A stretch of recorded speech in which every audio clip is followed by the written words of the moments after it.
marking the beginning.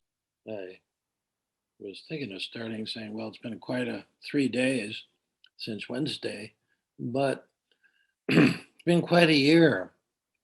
And I put up that holy card of our Mother of Sorrows, which was done after by Bob Lentz, ex-Franciscan who does these modern icons, and he's it was after 9/11 he did that. Well, it just occurred to me at the last minute to put that up because we're actually in a rolling 9/11. We've got almost 400,000. A week we'll have 400,000 Americans who have died. 3,000 died on 9/11, and no ceremony, no recognition of it from the highest office in the land. And this is like 120, 130 times the death toll of that one day.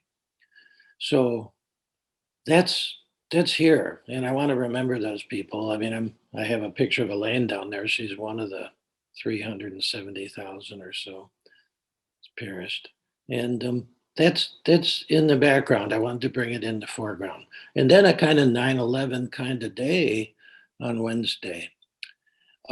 So how to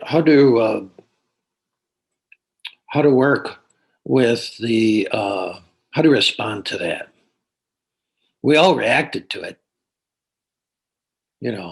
I was happy. I would just had on C-SPAN, which is the dullest channel you can find, watching the vote, and then all of a sudden it all fell apart and all went crazy, and I was there too. 3 hours later, looking at it, and then my alarm went off to go meditate at 4 o'clock. I realized I'd been there for 3 hours watching this thing unfold. So I'm glad I had my alarm set. I turned off the tube and went in and did my afternoon sitting. And it's been a process. These have been a wild 3 days of just trying to work with the reactive nature of an event like that, and this slow rolling, year-long event. And how can we respond to that? So that's really what's on deck for today. And it's a kind of tectonic thing we're working with. If you know about how slow these plates move and the earth changes, we're talking about kind of tectonic thing going on here. And then every once in a while there's a lurch in the plates, like we had Wednesday, like we had on 9/11. So, but we're working with tectonics of the spirit here. And I had nothing this morning. It's zero. I've been writing about it all week. I've been sitting with it all week. And I woke up and I had nothing in the way of how to get into this. And I just had to trust the Holy Spirit. I've done this for a long time. And I just said, okay, And so I was at the wood stove about 8:30. Pam wasn't quite up yet. And I was going to start to build a fire. So at least she'd have a fire. And I was just sort of, all right, Lord, okay, one of those things.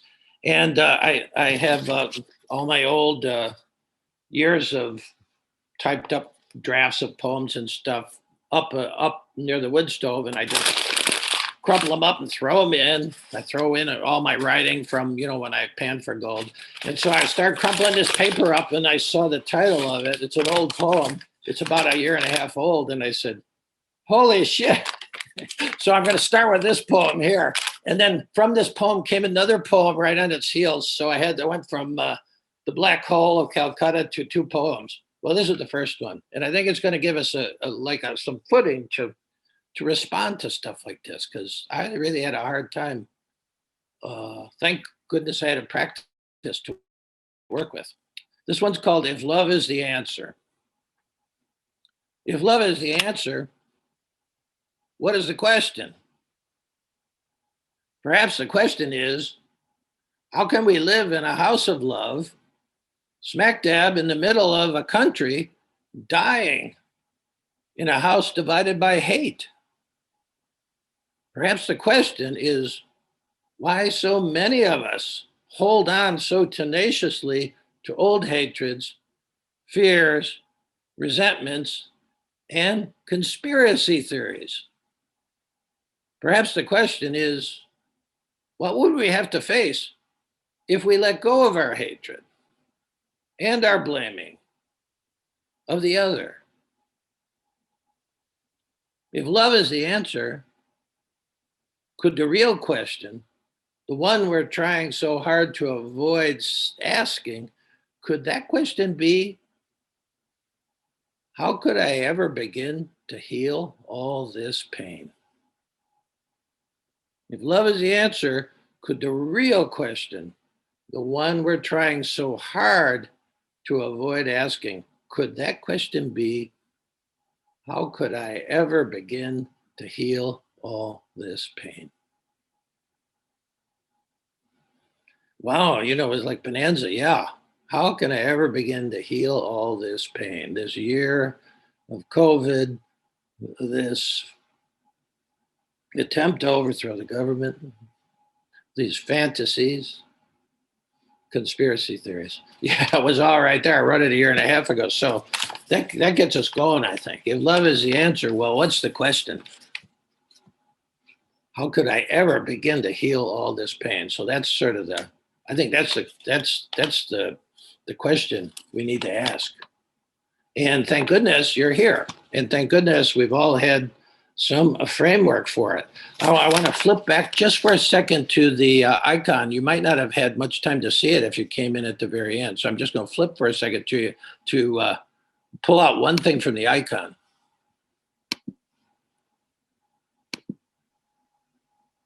Brilliant icon. And there's our Mother of Sorrows. Mary is the model contemplation. And notice the way she's holding the sorrow. Notice her hands. There's a kind of holding there. And right at her heart level is that dark smoke, the darkness coming out of the top of the Twin Towers. Planes on either side of her. Maybe, the two planes, the third plane was heading towards the Capitol, an attempt to do that, what was done this last weekend. But I want you to pay attention to the holding. And if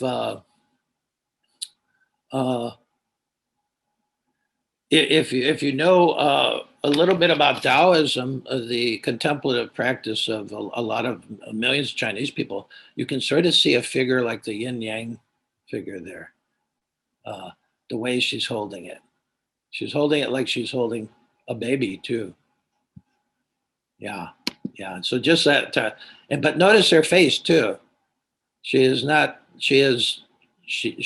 knows what she's doing. She's not freaked out, even with those planes flying around her. Up in the left corner is the your left, anyway, as you look at it, is the Cyrillic Russian thing for peace, and up in the right they have New York. But this is bigger than New York. This is bigger than 9/11, what we're dealing with now. Yeah. That's very interesting, that holding. And so when I didn't really build the fire, I just went and started writing. And so Pam got up and there was no fire. But because I was writing the second poem. Well, here's the second poem. And this is I'm not sure this is the final form of it, but it's what came. And the title is Becoming an Island of Sanity. What a concept, to become an island of sanity. It goes like this: when you have developed a contemplative practice that enables you to bear and reflect upon your own darkness, and if you could hold that darkness in loving kindness until it transforms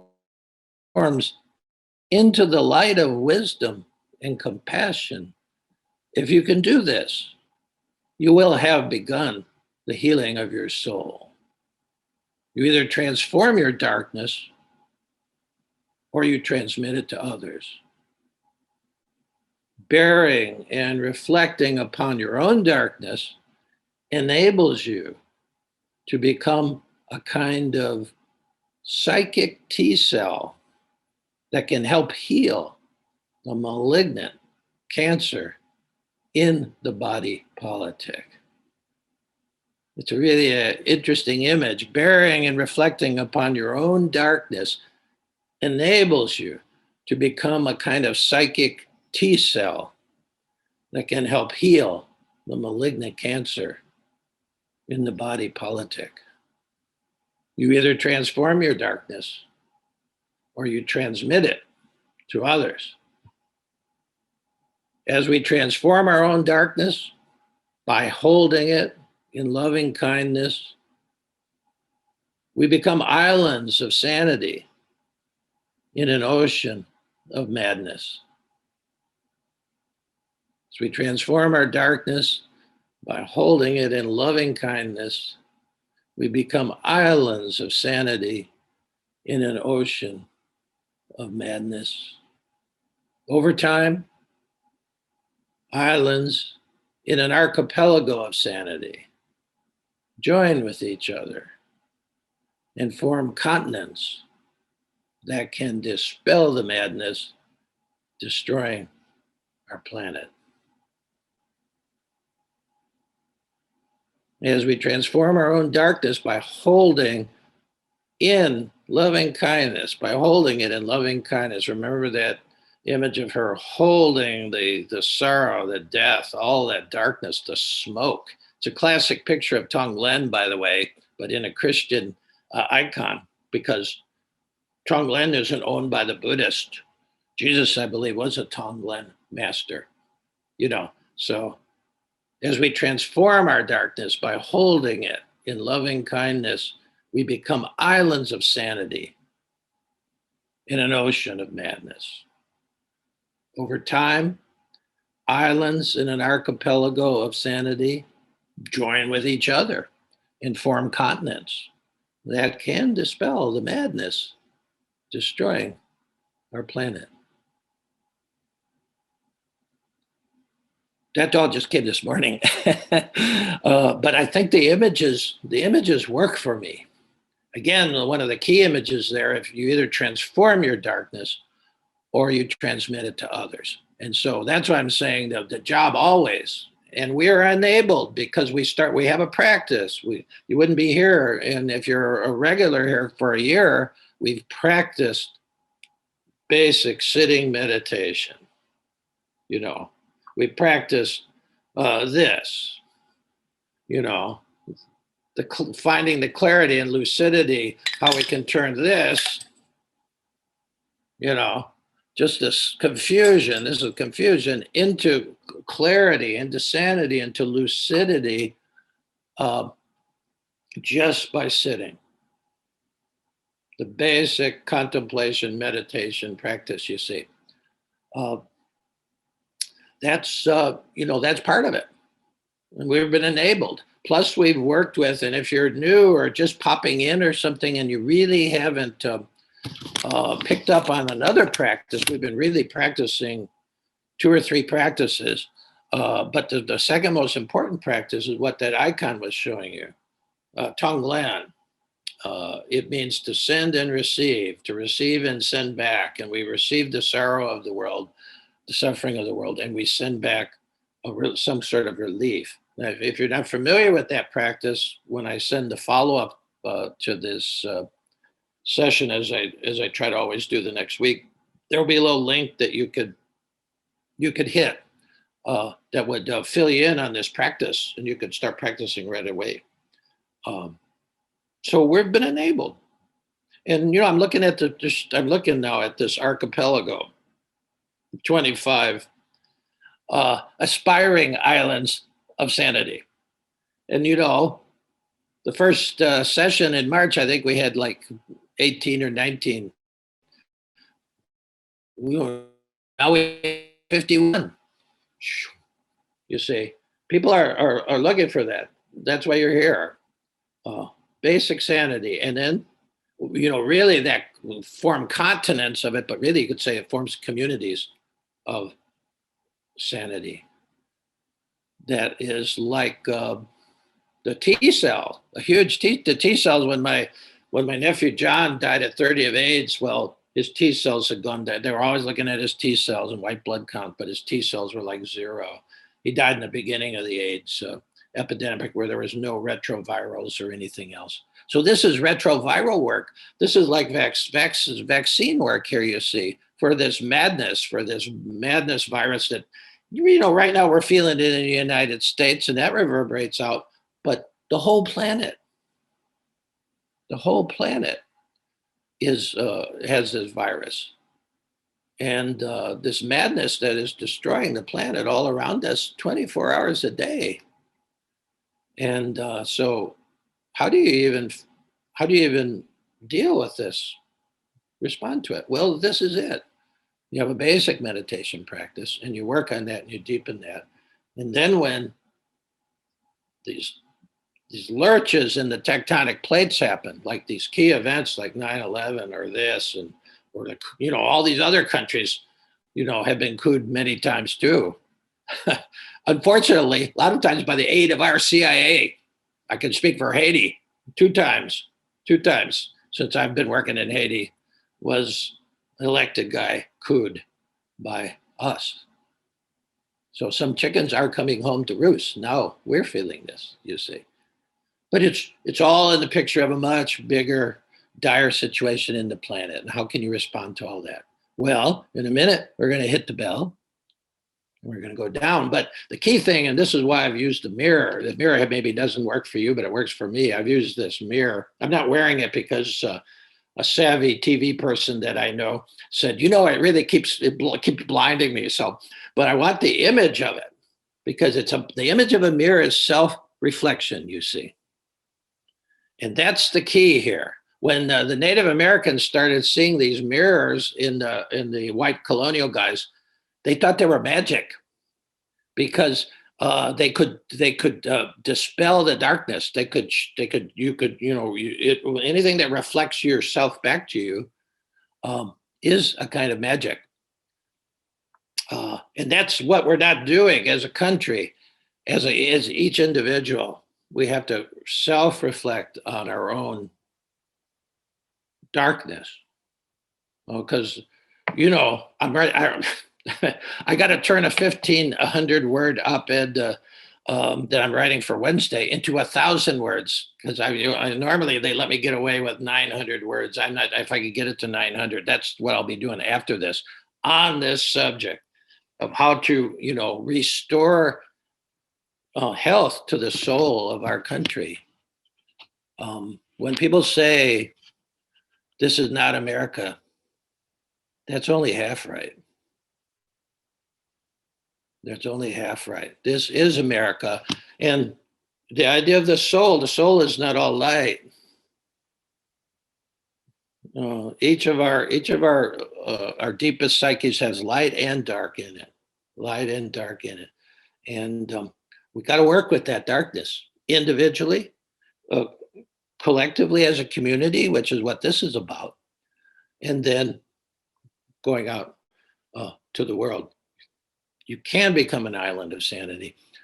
You can join with other people and become a community of sanity. That's what Loose Leaf Hollow's always tried to be, a place where you could come back to sanity in these Sundays.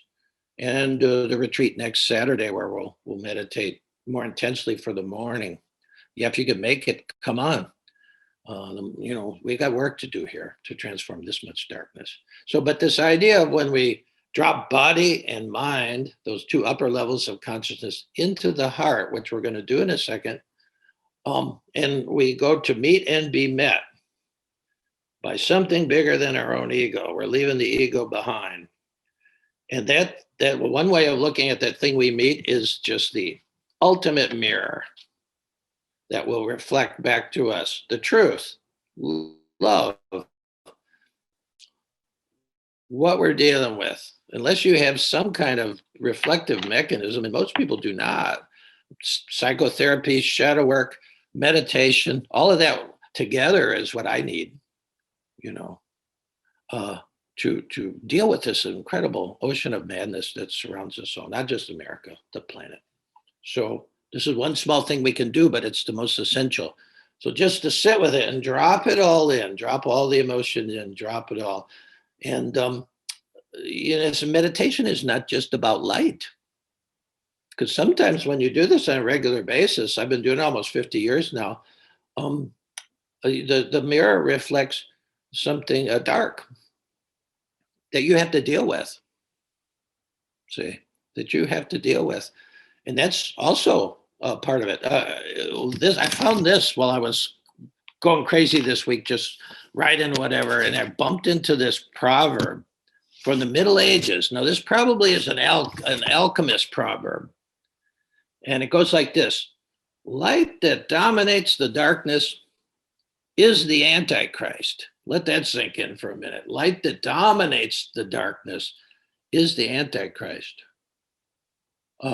Light that emerges from working with the darkness is the Christ, the medieval proverb. And that's an alchemical image there, that the light comes, it's in the beginning of the Gospel of John too, but this, they're picking up on this, probably an alchemical proverb from the alchemist. Light that dominates the darkness is the Antichrist. Nothing more dangerous than somebody who thinks they have the whole truth. Eyes are like, I'm going to change things. Light that dominates the darkness is the Antichrist. Remember, Lucifer means the light bringer.